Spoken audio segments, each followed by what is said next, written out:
హల్లెలూయా. మన ప్రభు అయిన యేసుక్రీస్తు నామములో మీకు శుభములు.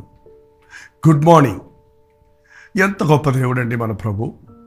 మనల్ని కాచి కాపాడుతున్నాడు. శోధనల్లో, పోరాటాల్లో, శ్రమల్లో, అనారోగ్యాల్లో, విపత్తుల్లో, ఆపదుల్లో, ఎన్నో రకాల స్థితిగతులు మారుతున్న మారని ప్రభువుగా, మనకు ఆదరణకర్తగా, మనల్ని విడువని దేవుడిగా ఉన్నాడు కదా. ఆయన్ని స్తుతిద్దాం రండి, ఆయన్ని ఆశ్రయిద్దాం. చిన్న ప్రార్థన.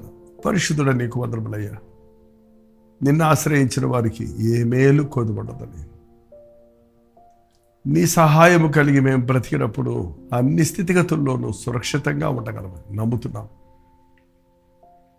మారని ప్రభువుగా మారిపోతున్న ఈ లోకంలో మేము నివసిస్తున్నప్పుడు తండ్రి మాకు తోడున్నందుకై వందనములయ్యా. ఎవరు నలిగిపోయి ఉన్నారో, ఎవరు విరిగి ఉన్నారో, ఎవరి జీవితంలో ఏ లోటు ఉందో ఎరిగిన దేవా, ఈరోజు మాతో మాటలాడమని క్రీస్తు నామములో అడుగుచున్నాడు తండ్రి. ఆమేన్. ఎలా ఉన్నారండి? బాగున్నారా? ఊతపదంగా బాగున్నాం అంటుంటామే కానీ ఏదో ఒక పోరాటంలో మనం ఉంటుంటాం కదా. సడన్గా ఒక్కోసారి మనకి అయోమయ పరిస్థితులు ఏర్పడుతుంటాయి. ఏమీ అర్థం కాదు. ఎందుకు ఇలా జరిగింది, ఏం జరిగింది, ఏమైంది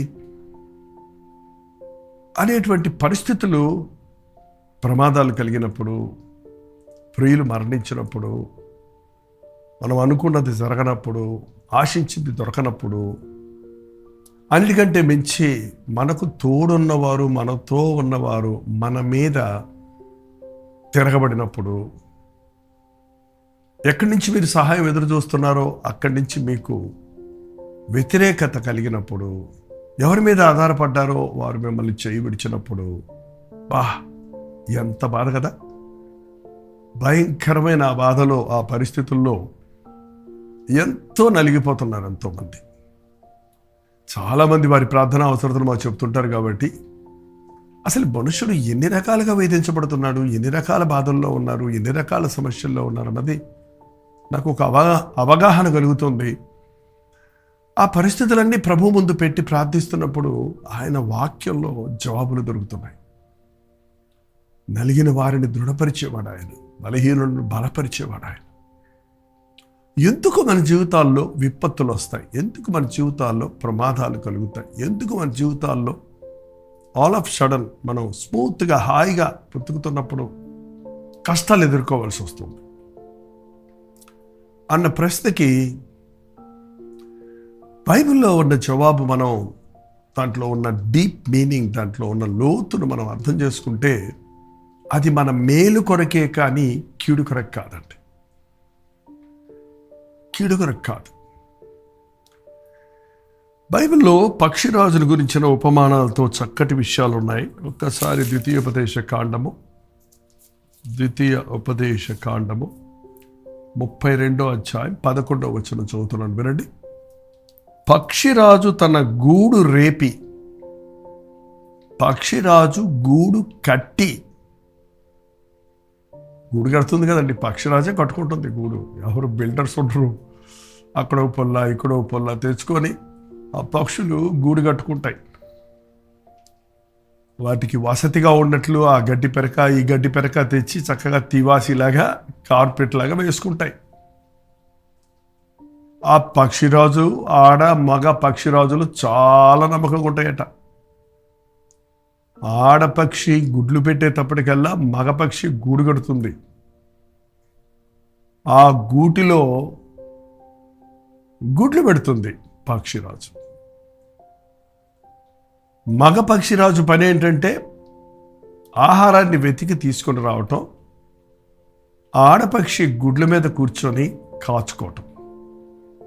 ఈ కోఆర్డినేషన్ లేకుండా, ఈ కోఆపరేషన్ లేకుండా, తల్లిదండ్రులు ఇద్దరూ ప్రయాసపడకుండా మనకి గర్భఫలము కలగదు. దేవుడిచ్చిన గర్భఫలాన్ని యోగ్యులుగా మనం కాపాడను లేము. ఎంతోమంది ఈ రోజున బాధ్యతారహితులుగా ఉండడం చూస్తున్నాం. తల్లి బాధ్యత తల్లి చేయకపోవటం, తండ్రి బాధ్యత తండ్రి చేయకపోవటం, కొన్నిసార్లు అన్ని బాధ్యతలు ఒకరి మీదనే పడటం, ఆ తట్టుకోలేని పరిస్థితుల్లో ఎన్నో విపరీతమైనటువంటి కష్టాల పాలై తట్టుకోలేక కృంగిపోవటం అనేది చూస్తున్నాం. పక్షిరాజు గూడు కడుతున్నాడు కదా, మరి ఎందుకు రేపుతున్నాడు? ఆ గుడ్లు పెట్టాక పిల్లలయ్యాక ఆ పిల్లలకి రోజు ఆహారం తెచ్చి పెడుతుంటాడు. అవి రోజు రోజు పెరుగుతున్నాయి, చాలా చక్కగా ఉంటాయి కదండి. కోడి పిల్లలు చూస్తే మీకు ఒకవేళ పక్షిరాజు పిల్లలు మీరు చూడకపోయినా, కోడి పిల్లలను కూడా చూడటం లేదు. ఇప్పుడు ఇళ్ళల్లో కోడి గుడ్లు పెట్టి పొదిగించేవారు. మా చిన్నప్పుడు మా అమ్మగారు మా ఇంట్లో ఎప్పుడు కోడి పిల్లలు కిచకిచమంటూ తిరుగుతుంటాయి ముద్దుగా. అవి ఎంతో చూడముచ్చటగా ఉంటాయి. అవి ఎదగటం ప్రారంభించినప్పుడు పక్షిరాజు పిల్లలు తండ్రి రోజు పక్షిరాజు ఆహారం తెచ్చి పెడుతుంటే నోటికి అందిస్తుంటాయి. మీరు పిక్చర్స్లో అక్కడక్కడ చూస్తారు కదా. వాడికి చేతులు లేవు, పళ్ళేలు ఎక్కర్లేదు. అవి చక్కగా తిని హాయిగా ఉంటాయట. అలాగే వారి బతుకంతా ఎవరో పోషించాలి అనే స్థాయికి ఈ రోజున మనుషులు కూడా అలాగే అయిపోతున్నారు. చూడండి, కష్టపడి ఒకరు పనిచేస్తే 10 మంది కూర్చొని తినటం మన భారతదేశంలో సర్వసాధారణం అయిపోయింది. ఇంటికి కష్టపడే ఒకడే, ఒక్కొక్కసారి యజమాని, మరి కొన్నిసార్లు ఇల్లాలే కష్టపడుతుంది. ఇంటి పనులు చక్కబెట్టుకొని ఆఫీస్కి వెళ్ళి వచ్చి ఉద్యోగం చేసుకుంటూ పిల్లలను చూసుకుంటూ, ఎంత భయంకరంగా పరిస్థితులు మన దేశంలో ఉన్నాయో చూడండి. తాగుబోతుగా ఉన్న భర్త కుటుంబాన్ని సంరక్షించడు, పట్టించుకోడు. చాలామంది స్త్రీలు కూడా అండి. మొన్న మాకు జూమ్లో ఒక అబ్బాయి వచ్చి చెప్తున్నాడు, ఒక సోదరుడు వచ్చి చెప్తున్నాడు, నా భార్య నా 6 సంవత్సరాల కుమారుడిని మా అన్న దగ్గర వదిలిపెట్టేసి వెళ్ళిపోయిందండి, చెప్పకుండా ఎటు పోయిందో తెలియదండి. ఎంత భయంకరమండి. ఎందుకు ఇలాంటి పరిస్థితులు ఏర్పడుతున్నాయి? మనం అనేక విషయాలు ప్రార్థిస్తుంటున్నాం, కానీ మన ప్రభువా మా పిల్లలను పెంచుటకు మాకు నేర్పించు ఏంటండి అని మీరు ఎప్పుడైనా ప్రార్థించారా? మనోహ దంపతులు దేవుని సన్నిధిలో ప్రార్థించారు, మా బిడ్డను పెంచుటకు మాకు నేర్పించు. నేర్పించడం అంటే అల్లారు బుద్ధిగా బిడ్డలకు కావాల్సిన ఎన్ని అడిగిన ఎన్ని ఇచ్చి గారాబం చేస్తూ చాలా ప్రేమిస్తున్నాం అనుకుంటుంటే ఆ పిల్లల్ని మనం పాడు చేస్తున్నామండి. వారికి బాధ్యత నేర్పిస్తాం లేదు. జీవితకాలం అంతా మనం ఉండం కదా. వయసు వచ్చినప్పుడు వారు ఆ వయసులో చేయవలసిన పనులు చేయాలి కదా. పక్షిరాజు పిల్లలు ఎగరడం నేర్చుకోవాలి. వాటికి ఇంగ్లీష్ మీడియం స్కూల్ అక్కర్లేదు, కానీ అవి ఎగరడం నేర్చుకోవాలి. ముఖ్యంగా పక్షిరాజులోని స్పెషాలిటీ ఏంటంటే అది ఉన్నతమైన స్థలాలకి ఎగురుతుంది. రెక్కలు చాపి ఆయాసపడకుండా ఎగురుతుంది. ఆ తిండి బరిగి అలా కూర్చున్నది. అప్పుడు ఆ పక్షి పిల్లలకు ఎగరడం నేర్పించాలనుకున్న పక్షిరాజు ఏం చేస్తాడంటే ఆ గూడు రేపేస్తాడు, ఆ గూడును పీకేస్తాడు. ఒక్కొక్క పుల్ల పీకేస్తుంటే కింద నిలువ స్థలం లేక పక్షి పిల్లలు భయపడిపోయి కేకలేస్తూ ఉంటాయి. వాటికి తెలియకుండానే వాటి రెక్కలు విరుచుకుంటాయి, అవి ఎగరడం నేర్చుకుంటాయి. ఒకవేళ అంతగా శక్తి లేకుండా ఎగరలేని పరిస్థితి వచ్చి కింద పడిపోయే పరిస్థితి వస్తే పక్షిరాజు ఏం చేస్తాడంటే గబగబా వెళ్ళి కింద వాటిని పడకుండా తన రెక్కల మీద పడేటట్టుగా వాటిని ఆదుకుంటాడు. అబ్బా ఆదుకున్నాం, బాగానే ఉన్నాం అనుకునే సమయంలో మళ్ళీ పక్షిరాజు తప్పుకున్నప్పుడు మళ్ళీ కొంచెం కిందకి పడిపోవాల్సిన పరిస్థితి వచ్చినప్పుడు అవి ఎగురుతున్నాడు. అలా అవి ఎగురడం నేర్చుకుంటాయి. ఎందుకు గూడు రేపుతున్నాడు? వాటి భవిష్యత్తు కొరకే, వాటి మేలు కొరకే, వాటికి నేర్పించడం కొరకే. అవి తమంతట తాము ఎగిరి తమ ఆహారాన్ని సిద్ధపరచుకోవటం కొరకే. దేవుడు మనల్ని కూడా ఆయా సమయాలలో కష్టాలు నష్టాలు పాలు చేసేది ఎందుకంటే ఒకవేళ మీ తల్లిదండ్రుల మీదే నీవు ఆధారపడి బ్రతుకుతున్నావేమో, నీకు ఉన్నారులే మా ముందే మా నాన్న ఉన్నారు అనుకుంటున్నావేమో. సడన్గా నీ పరిస్థితులు మారుతున్నాయి. కారణం అమ్మ నాన్న మనతో ఉండరు అని నీకు తెలియజేయటానికి. ఒకవేళ నువ్వు ఎక్కువగా నీ కుటుంబంలో ఒకరి మీద ఒకరు ఆధారపడి మీరు ఏ బాధ్యత తీసుకోకుండా భార్య మీదే ఆధారపడి ఉన్నామో, భర్త మీదే ఆధారపడి ఉన్నామో, సడన్గా ఒక విపత్తు జరగటం, ఒక ప్రమాదం జరగటం వంటివి ఏర్పడతాయి. ఎందుకంటే నీ బాధ్యత నీవు గుర్తించడానికి, నీ విశ్వాసాన్ని నీవు క్రియల్లో పెట్టడానికి, నీ ప్రయత్నం నువ్వు చేయటానికి, నీవు నేర్చుకోవడానికి. మన జీవితంలో అనేక స్థితిగతుల్లో నుంచి ప్రభు మనల్ని ఒక ప్రాసెస్లో నుంచి తీసుకెళ్తాడు. ఒక భక్తి కలిగిన వ్యక్తిని అలా ఏ బాధ లేకుండా అలా పెడితే వాడు భక్తి ఉండదండి. భక్తిని పాలిష్ చేయాలంటే శ్రమలు కావాలి. శ్రమల కొలిమిలో మనం పరిశుద్ధపరచబడుతున్నాం.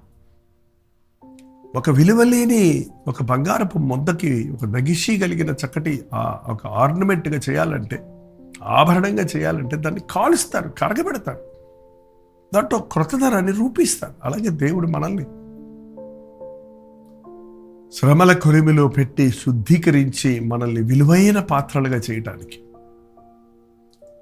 అనేక కోణాలలో, ఒక వజ్రం మట్టిలో ఉన్న మాణిక్యం అంటారు. మట్టిలో ఉన్నప్పుడు మాణిక్యం కూడా మట్టి నల్లగానే ఉంటుంది. అందులో దాన్ని బయటికి తీసి దాన్ని కడిగి దాన్ని క్లీన్ చేసి దాన్ని చెక్కుతో మొదలుపెట్టినప్పుడు డైమండ్కు ఉన్న విలువ ఎక్కువ. ఎందుకంటే అది ఎంత చెక్కినా, ఎంత చిన్నగా దానికి ఎన్ని షేప్స్ ఇచ్చినా అది గట్టిగా ఉంటుంది కనుక అది ఆ శోధన తట్టుకుంటుంది. ఉలితో కొట్టే దెబ్బలు తట్టుకోగలుగుతుంది. అందుకే దానికి విలువ ఎక్కువ. డైమండ్స్లో ఎన్ని కోణాల్లో వాడు చెప్తాడో అన్ని కోణాల్లో రిఫ్లెక్ట్ అయినప్పుడు దగదగ మెరుస్తుంది. దేవుడు మనల్ని అలా చెక్కి మన జీవితాల ద్వారా దేవుని గుణగణాలు లోకానికి ప్రకాశింపజేయాలని, ఆయన ప్రేమ, ఆయన సాత్వికం, ఆయన ఓర్పు, ఆయన క్షమాపణ, ఆయన పరిశుద్ధత మన జీవితాల్లో జరిగించాలని మనల్ని శోధనల గుండా నడిపింప చేస్తాడు. కానీ విడవడు. పక్షిరాజు గూడు రేపి తన పిల్లల పైన అల్లాడుచు, పక్షిరాజు గూడు రేపేసి ఎక్కడికో పోదు, అక్కడే దాని చుట్టూ తిరుగుతుంటుంది. రెక్కలు చాపుకొని వాటిని పట్టుకొని తన రెక్కల మీద వాటిని మోయినట్లు అక్కడే అల్లాడుతుంది. నా బిడ్డలు ఎగరలేకపోతున్నాయి, కష్టపడుతున్నాయి, అయ్యో అరుస్తున్నాయి, ఏడుస్తున్నాయి. నువ్వు ఏడుస్తున్నప్పుడు, నువ్వు అరుస్తున్నప్పుడు నీ దేవుడు చెవులు మూసుకున్నాడు అనుకుంటున్నావా? నీ కన్నీరు దేవుడు చూడలేదనుకుంటున్నావా? నా పరిస్థితులు అర్థం కావటం లేదే, దేవుడికి నన్ను ఇలా వదిలేశాడే అని ఎంతోమంది ఈ రోజున వాపోతున్నారండి. ఆయన వదలలేదు. ఆయన నీ మీదనే ఉన్నాడు, నీ మీదే దృష్టి ఉంచి ఉన్నాడు. అల్లల్లాడుతూ ఉన్నాడట. ఆయన ఆ సంచారం చేస్తున్నాడు నీ చుట్టూ. పడబోయే పరిస్థితి వచ్చేటప్పటికి రెక్కలు చాపుకొని వాటిని పట్టుకొని తన రెక్కల మీద మోయను. ఎంత గొప్ప ప్రభు! ఆయన రెక్కల మీద మనల్ని మోస్తానంటున్నాడు. శోధనలో నుండి పడకుండా మనల్ని తప్పించగలిగిన దేవుడు. అదే సమయంలో మనం తట్టుకోగలిగిన శోధనలు అనుమతిస్తున్నాడు. మనల్ని మరొక లెవెల్లోనికి తీసుకెళ్తానికి, మరొక అప్గ్రేడ్ చేయడానికి. చూడండి, ఒకదానికి మనం అలవాటు పడిపోతాం. సంవత్సరాల తరబడి అదే పరిస్థితుల్లో ఉంటుంటాం. చూడండి, ఓల్డ్ బిల్డింగ్స్ అన్నీ కూడా రెనోవేషన్ చేస్తున్నారు ఇప్పుడు. ఆ ఓల్డ్ సెటప్స్ అన్నీ కూడా ఇప్పటి కాలానికి అవి చాలా అనుకూలంగా ఉండవు. కాబట్టి ఆ సమయంలో దాన్ని పగలగొట్టాలి, ఎరగొట్టాలి. పగలకుండా ఎరగకుండా దేవుని చేత మరో నూతన స్వరూపంలో, దేవుని స్వరూపంలో మనం చేయబడలేమండి. నీ గుండె పగిలిందంటే దేవుడు నీ గుండె నింపడానికి అన్నమాట. నీ గుండెను నలగొట్టాడంటే దేవుడు నీ ద్వారా మరెన్నో గొప్ప కార్యాలను ఈ లోకానికి చూపించడానికి నిన్ను రూపిస్తున్నాడన్నమాట. నమ్మండి ప్రభువుని, విశ్వాసం ఉంచండి ప్రభువుని. ఏ పరిస్థితులు ఏర్పడినప్పటికీ యేసయ్యే నా దిక్కు. దిగులు పడవద్దు, కృంగిపోవద్దు, నీ సొంత నిర్ణయాలు చేయొద్దు, నా చేత కాదు అనొద్దు, నా గతింతే, నా పరిస్థితి ఇంతే అని ఆగిపోవద్దు. నీ కన్నీరు చూచిన దేవుడు, నీ పరిస్థితి ఎరిగిన దేవుడు నిన్ను పడకుండా కాపాడటానికి రెక్కలు చాపి నిన్ను మోస్తాను, గమ్యాన్ని చేరుస్తాను అని మరొకసారి మనందరికీ ఈరోజు వాగ్దానం ఇస్తున్నాడు. ప్రార్థన. పరిశుద్ధుడ, ప్రేమగల తండ్రి, ఎన్నోసార్లు మేము అనుకోని పరిస్థితుల్లో, ఎందుకు ఇలా జరిగిందని కృంగిపోతున్నామయ్యా. యాక్సిడెంట్లు జరిగినప్పుడు, అనారోగ్యాలు వచ్చినప్పుడు, ప్రియులైన వారు మరణించినప్పుడు, మా జీవితాల్లో విఫలతలు చూచినప్పుడు, వ్యతిరేకతలు చూచినప్పుడు కృంగిపోయేవారిగా ఉండక, నీవు వాటిని అనుమతించావని, అవి మా మేలు కొరకేనని, వాటి ద్వారా మమ్మల్ని రూపిస్తున్నామని, మరింత ఉన్నత స్థితికి తీర్చిదిద్దుతున్నామని విశ్వసించుటకు, అన్ని వేళలా నిన్నే ఆశ్రయించుటకు మాకు సహాయం చేయమని క్రీస్తు నామములో అడుగుచున్నాను తండ్రి. ఆమేన్. తండ్రి అయిన దేవుని యొక్క ప్రేమయు, కుమారుడైన క్రీస్తు యొక్క కృపయు, ఆదరణకర్త అయిన పరిశుద్ధాత్మ యొక్క సహవాసం కూడి వచ్చిన మనందరికీ ఇప్పుడు సదాకాలం తోడైనగాక. ఆమేన్. దేవుని స్తోత్రం. మీ ప్రార్థన స్తోత్ర భారాలు 954041 నెంబర్కి ఒక టెక్స్ట్ లేక వాయిస్ మెసేజ్ ద్వారా వాట్సాప్ పెట్టండి. మీ పక్షంలో ప్రార్థిస్తానికి మేము ఎప్పుడు సిద్ధంగా ఉన్నాం. మీరు ఇతర దేశాల్లో ఉంటే వేరే నెంబర్ ఇస్తాం. 9100100888 నెంబర్కి ఒక టెక్స్ట్ లేక వాయిస్ మెసేజ్ ద్వారా మీ ప్రార్థన స్తోత్రాలు, ప్రైజ్ రిపోర్ట్స్ పంపించండి. మీరు మాకెంతో ప్రియులు. ఎంతెంతో దూరంలో ఉన్న మిమ్మల్ని కూడా మేము రోజు దేవుని వాక్యాన్ని మీకు కూడా అందించగలిగే భాగ్యం ఇచ్చినందుకు ప్రభువును స్తుతిస్తున్నాను. మీరు పొందుతున్న మేలు తెలియచేయండి. మరింత ప్రోత్సాహకరంగా ఈ పరిచయను కొనసాగించడానికి సహకరించండి. ప్రభువు మీరు ప్రేరేపిస్తే మీ విరాళములు, కానుకలు పంపడం ద్వారా ఈ పరిచయలు మీరు కూడా పాలిభాగస్తులే. దేవుడు మాకిచ్చిన దీవెనలు మీరు కూడా పొందవచ్చు. వివరాలు కావాల్సిన వారు 8939393939 అనే నెంబర్కి మీరు కాల్ చేయొచ్చు, లేక వాట్సాప్ మెసేజ్ మీరు పంపిస్తే డీటెయిల్స్ మీకు తెలియజేయబడతాయి. ప్రస్తుతమైతే మధ్యాహ్నం 3 గంటలకు హెచ్చరిక, అలాగే రాత్రి 9 గంటలకు కలవరి ప్రతి దూరంలో మళ్ళీ కలుసుకుందాం. అంతవరకు దేవుని మహాకృప మీకు తోడైన గాక.